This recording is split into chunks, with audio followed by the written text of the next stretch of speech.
Okey, Assalamualaikum warahmatullahi wabarakatuh.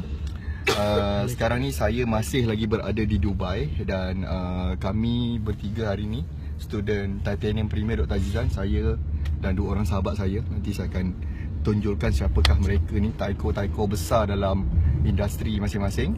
Okey, kami dalam perjalanan untuk pergi ke kelas di Jumeirah Beach. Okey, perjalanan mengambil masa lebih kurang 30 minit.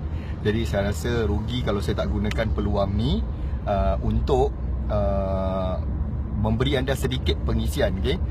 So bagi anda yang sedang online, boleh tulis kat situ I follow, supaya saya nak tahu berapa ramai yang tengah follow sekarang. Okay? Saya nak tampilkan dia ni adalah dah menghasilkan multi-million dalam industri beliau. Dan yang bestnya, dia cerita kat saya, dia dah bongkarkan rahsia. Dia dulu pun, beliau ni bermula bukan dengan terus-terus keluar dengan come out dengan produk sendiri, tetapi dia pun bermula dengan menjual produk orang lain, atau senang cerita dia pun jadi agent. Okay? So kita nak tahu daripada beliau, sebab ramai yang PM saya, ramai mesej saya, dia kata perlu tak untuk ada produk sendiri. Okay? Dan ramai kelang kabut sibuk duk cari produk, nak buat produk sendiri tanpa tahu sebenarnya jual produk orang lain pun sebenarnya lebih mudah, lebih senang dan lebih cepat untuk buat dia. Okay? Jadi kita nak tanya sekarang ni, sahabat saya, beliau buat industri beliau dah menghasilkan multi-million dalam industri beliau, dan kita nak tanya. Okay? So saya nak kenalkan sahabat saya. Okey, ni dia taiko besar kita. Assalamualaikum warahmatullahi wabarakatuh. Yes.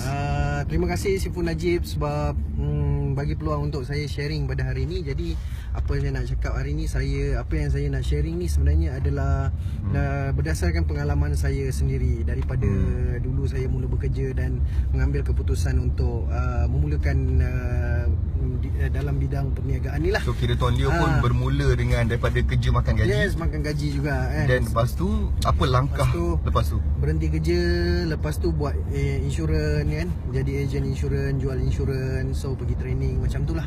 Dan akhirnya saya ada juga berniaga burger tepi jalan, bila malam siang buat insurans, malam jual burger kan, bakar burger. Dan lepas tu saya buat bisnes online. Saya belajar buat Facebook. So daripada Facebook tu saya buat FB Ads, ada yang berbayar, ada yang free. So saya buat FB Ads, dari situ saya start menjual produk orang lain lah pada masa tu. Okay. So alhamdulillah masa tu bila saya dah start jual produk orang lain pun, saya dah jana 20,000 sebulan. Tu jual produk orang lain tu? Ya, jual produk orang lain. Maknanya jual produk orang lain pun boleh dapat untung yang besar? Boleh. Sebab kalau kita tengok sekarang ni, bukan dulu dengan sekarang lagi banyak peluang. Kalau kita tengok banyak sangat, ramai sangat produk-produk owner yang menyediakan bukan setakat produk, tapi diorang sediakan training sekali. Jadi alhamdulillah kan, kalau kita manfaatkan je produk-produk tu dan kita jual dengan cara yang betul. Okey. So maknanya Tuan Leo lebih senang untuk jual produk orang, sebab nanti dia sediakan lagi apa lagi benefit bila jual produk orang ni kan? Adakah diorang sediakan bahan marketing ke? Okey, sebab macam ni, dia macam ni. Sebenarnya memang kalau ramai orang memang nak keluarkan produk sendiri, dan itu sangat bagus. Cita-cita tu sangat bagus dan perlu diteruskan dan perlu dapat. Tapi apa saya nak cakap sini, masa saya mula dulu, okey, kalau kita tengok berniaga, apa yang kita perlukan? Kita perlukan, kalau kita nak ada produk sendiri kita perlukan modal, kita perlukan produk, kita kena berurusan dengan kilang, kita kena ada pengetahuan dalam branding, dalam marketing, dalam sales, admin, account. Semua tu kita kena tahu bila kita nak keluarkan produk. Okey, jadi pada masa tu saya tak tahu semua tu. Sebab apa? Saya punya background sebagai pekerja adalah dalam bidang operation. Jadi bila operation ni saya tahu operation je. Benda lain admin semua saya tak tahu. Jadi bila saya tengok macam ramai orang yang berniaga, yang paling penting saya tengok mesti tahu sales dengan marketing. Jadi saya membuat keputusan pada masa tu untuk fokus dulu ke bahagian untuk memantapkan ilmu marketing dengan sales pada masa tu. Jadi saya tak nak pening-pening tu pasal account apa semua. Sebab apa yang penting bagi saya pada masa tu, bila saya tahu account marketing dengan sales, saya boleh buat duit. Itu dulu. Jadi untuk saya fokus pada benda tu, saya ambil keputusan untuk jual produk orang, supaya saya boleh fokus dekat dua benda tu dulu. Dan bila saya fokus dekat dua benda tu, alhamdulillah saya dah boleh menghasilkan duit. Sehinggalah lepas 2 tahun saya dah cukup duit dan saya keluarkan produk sendirilah. Okey. So kalau Cik Leo kan, Tuan Leo ni adalah pengasas Jet Amani. Okay. So kalau macam mana ciri kalau macam dia orang ni nak start business, macam mana dia orang nak pilih produk yang betul? Mungkin dari segi adakah nak tengok berapa untung ke, produk tu ada permintaan ke, atau macam mana Tuan Leo punya suggestion macam mana? Okey, macam saya dulu saya pilih. Saya pilih yang produk yang of course lah, yang mudah dijual kan, yang kita tengok tengah hot, yang banyak permintaan. Pada masa tu produk yang saya jual tu memang sangat banyak permintaan, dan juga margin dia tu saya boleh dapat dalam 50% daripada harga jual. Jadi dua benda lah saya tengok, margin dan juga dia banyak permintaan pada masa tu. Okay. So kalau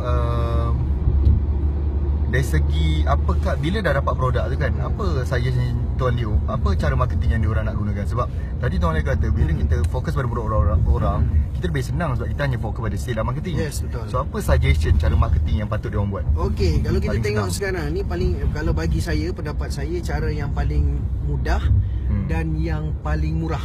Okey, mudah dan murah adalah dengan online. Sebab kalau kita tengok company-company besar pun di dunia sekarang ni, daripada konvensional, daripada kedai dah buat juga online. Jadi untuk mulakan tu memang semua marketing tu penting dalam media apa semua, tapi you nak mula, I cerita macam mana you nak mula dengan you tak ada duit yang banyak, dan mungkin masa tu you bekerja, you tak boleh nak buka booth, you tak boleh jumpa orang apa semua. So cara yang paling mudah adalah dengan online dan murah. So macam mana, kadang setengah orang ni masih ragu-ragu tau, apa perkataan yang Cik Liu boleh beri pada dia orang supaya dia orang lebih yakin walaupun jual produk orang tetapi dia rasa ada kelas dia tersendiri. Maksudnya bukanlah jual produk orang ni kita rasa macam kita ni low class. Okey, dia macam ni, kita kena ada satu vision. Sebenarnya kita nak jadi product owner. So kita jual produk orang tu, anggap itu sebagai satu medium, platform untuk kita belajar dan buat duit. Tapi akhirnya kita punya mission tetap sama, kita nak jadi product owner. Kita ada produk kita sendiri. Yelah, sebab hari ni kan ramai, betul tak Tuan? Ramai orang yang dia nak jadi product owner tapi tak buat duit. Ya, sebab dia tak cukup belajar, dia tak cukup ilmu, dan dia terus jump. Okey, agak-agak berapa lama tu untuk dia start dengan produk orang lain? Berapa lama dia nak run sebelum dia layak untuk jadi product owner? Dia bukan berapa lama, tapi berapa cepat you belajar. Kan, tak kisah you, mungkin ada orang belajar dalam masa 3 bulan dia dah tahu semua, dia dah tahu admin, account, semua benda dia tahu kan. Marketing semua, branding semua dia tahu. Ada orang ambil masa setahun, ada orang ambil masa 2 tahun. So persoalan di sini berapa cepat you belajar semua ilmu yang boleh menyediakan you menjadi seorang product owner. Okay, so last word, apa suggestion untuk diorang untuk memulakan bisnes walaupun tanpa produk sendiri? Cari produk yang mempunyai permintaan tinggi. Lepas tu cari produk yang ada margin, dan juga cari produk owner yang menyediakan training. Okay, itu yang paling penting lah. So training adalah ilmu. So untuk berjaya dalam bisnes, you kena ada ilmu. Okay, terima kasih Tuan Leo. Okay, saya harap anda dapat belajar sesuatu daripada perkongsian sahabat saya tadi. Okay, Tuan Leo, untuk pengetahuan anda, bagi anda yang mungkin masih lagi tak dapat info tadi, beliau adalah pengasas kepada Wasimah Wafa Sdn Bhd, iaitu syarikat yang memasarkan produk gel Amani. Okay, gel Amani iaitu gel untuk lutut. Okay, geli-geli pun tahun lepas beliau buat lebih kurang, tahun lepas saja 8 juta setahun. Okay, so itulah saranan beliau. Jadi jangan rasa rendah diri untuk memulakan bisnes tanpa produk sendiri. Guna produk orang lain pun okey. Okey, saya harap anda belajar sesuatu, dan saya rasa kalau anda rasa video kali ini bermanfaat, apa kata anda sharekan. Anda sekarang anda ambil tindakan untuk klik button share dan sharekan kepada rakan-rakan anda supaya apa yang anda share ni dapat beri dia manfaat, dan dalam masa sama memberikan kita juga pahala, keberkatan, lebih banyak rezeki melimpah ruah yang anda akan dapat. Okey, jadi kami dah hampir sekejap lagi akan sampai di destinasi kelas kami dengan Dr. Azam Osman pada pagi ini. InsyaAllah sekarang waktu Dubai adalah lebih kurang jam 8.30 pagi. Okay, kita jumpa lagi nanti dalam video-video akan datang. Sekian, Assalamualaikum warahmatullahi wabarakatuh.